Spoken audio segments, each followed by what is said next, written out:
What's up, everybody? Welcome back to the channel. On today's episode, we're going to be doing a little bit of work, hopefully finishing up the hot side and everything on the twin turbo S12. I'll get you down to a bracket that I finally made for the starter solenoid.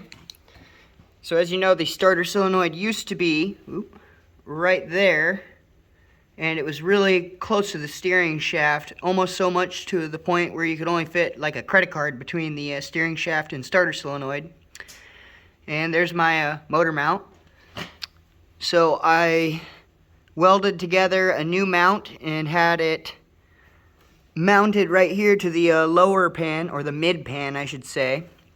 And so far, if I can get this light to stay right here for you, you can see that, well, maybe you can't, because as soon as I start moving it, alright, so you'll be able to see that it moves the solenoid in there. So it actuates it. So hopefully it'll work. I haven't really tested it yet, because in order to test it, I need to hook up the rest of the stuff.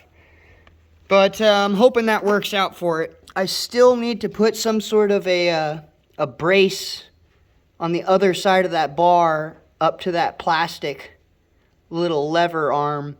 They had this little tiny springy doodad right here. This is normally what's in there, and it's pressing up against that plastic arm, so that way it has something to leverage against. So I just need to figure out a plate and then mount this to the plate and then mount the plate back to where that thing. So there's some more fabrication that needs to be done. But for today anyways, we're going to be getting rid of this fuel pressure regulator, because it's like, you know, look at that brand, Osiris. I think I got this thing on like Amazon, and I only used it once to run it when it was naturally aspirated and drove it around a bit. But I don't trust that to you know, control the fueling for this. You don't want it to explode because it gets too lean. So I went ahead and picked up this AEM one. So we're going to be putting in this little bad boy. Sucks that it didn't come with a gauge. I swear I bought one with a gauge, but apparently I didn't. So I'm probably going to have to snag this one's gauge, because I'm sure the gauge will work. It should be fine. Also from GK Tech, I got the adapter that goes on top of this adapter right here. So instead of having a fuel dampener right here, we're going to have just a 6AN fitting to where I can make a new fuel line to go down to there. So yeah, just getting rid of the hose clampy and the ugliness of that.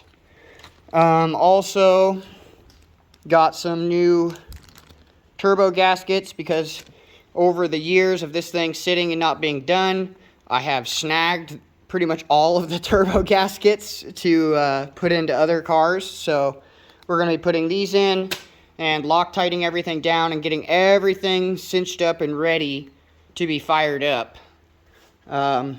Hopefully, if not in this video, it'll be up in the next video that I'll get this thing running again. I mean, it was running when I parked it. It's just that, you know, started putting all the twin turbo stuff on it. So there's like vacuum lines that would go down to the, not wastegate, but the blow-off valves, you know, and all that stuff. So I'll have to cap some things off and whatnot in order to get it running. But this is where we're at so far. So I'll get all of this stuff put on, and we'll get back to it. Alright, we got the old pressure regulator off, the new one put on. So that's all snazzy. Hooked the battery up last night and just double checked everything to make sure it wasn't going to leak or anything. Got it to 55, 56 pounds and no leak, so I'm going to back that down a little bit to like 52 pounds. And it really anywhere between 50 and 55 is okay, since it's running on the returnless system, even though it is returned. We are not going to be hooking up the vacuum because it just needs to stay at an even 50 to 55 throughout the entire rev range and not fluctuate at all. So we're going to leave that off for now while we start it. Once it's boosted and tuned for boost, this will be hooked up to the manifold pressure and will be able to fluctuate and give us the 1-to-1 rising rate fuel pressure regulator. Now I'm just moving on to getting the wire that goes from the starter right there. Would normally go to the solenoid, but since the solenoid's all the way back here, I'm having to make a wire that goes all the way to there. And I'll probably have to do the same with the signal wire that goes behind the starter, actually. So, I mean, that's got a long ways to go, so I'm going to have to do something with that. Here's the battery feed wire, and that just goes to this shiny lug at the bottom right here, so that's easy and done. Loctited all the turbo bolts and everything's mounted up nicely. I will say it is a very snug fit, so I'm hoping after it runs and gets a couple hard heat cycles through it when it gets tuned that it'll be easier, you know, to come apart, because right now it is real tight. But still got to make the turbo piping and all that stuff. But since it thinks it's NA, it really wouldn't hurt it to just, you know, throw some piping out right here and put the mass airflows on and, you know, put a filter on it for now and just let the turbos spin wild. I mean, it would probably sound really cool.